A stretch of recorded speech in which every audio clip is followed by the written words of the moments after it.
When it comes to healing, there is contraction and expansion. Just like the breath, there is in and out, push and pull, and we can't have one without the other. This is the nature of contrast and duality. And whatever we're here to learn as humans, this is an integral piece of that learning. And enlightenment is relaxing into that process of letting it all be okay, letting it all be the process, the expansion, the contraction. And at some times of our lives, the contraction is a deep calling to descend. That is grief work. It is going to the underworld, whether we're dragged or go willingly, being with the things that we have run from and pushed away our whole lives: despair, hopelessness, emptiness, the core wound of emotional neglect and abuse. And ancestrally, it's not just ours, but we are healing this vibration of fear and lack collectively. And the descent work, the grief work, is a dark night of the soul. It's darkness, it's hopelessness, and that is essential to the process and to the expansion on the other side. If you've lost hope, you are in holy ground. The more you can let go, the more you can surrender, the deeper you get to the doorway in the middle of the wound that takes you to the next part of your journey. Not only does our capitalistic society push distraction, but our nervous systems are wired to resist pain and fear.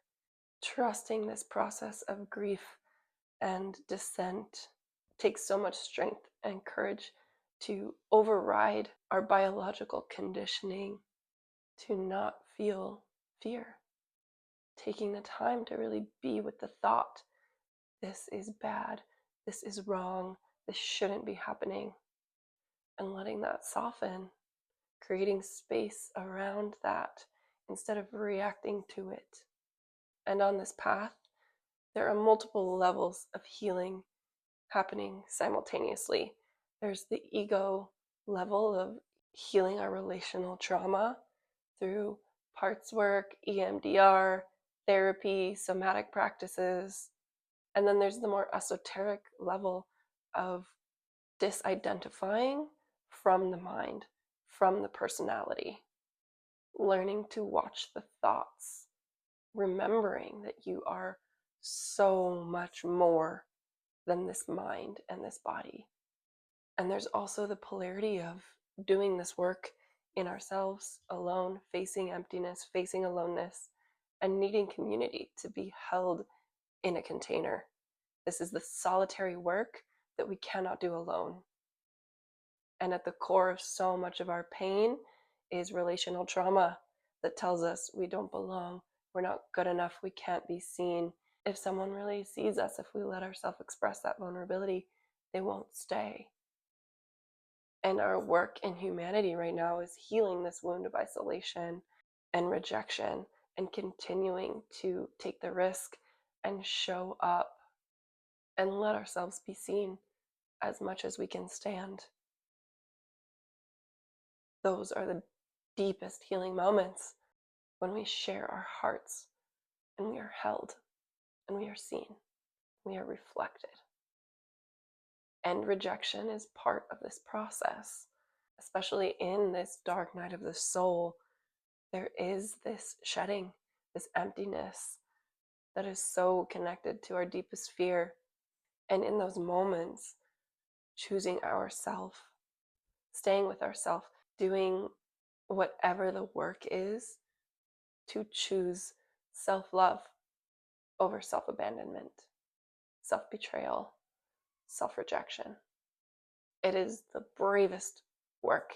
It is the scariest work you could ever possibly do, and this is a lifetime practice. All we can do in every moment is have the intention to show up with compassion, and spaciousness and reverence for our journey.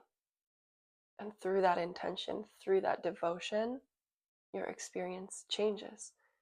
It becomes deeper. It becomes more.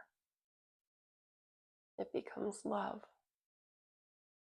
If you're struggling, if you're suffering, just know this is part of the process.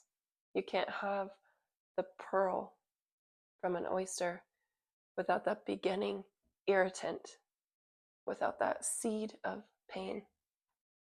If you need support, if you need resources, don't hesitate to reach out. I love sharing books and podcasts and meditations to bring more grace to this process. It's hard enough to do this work and to stay present with pain.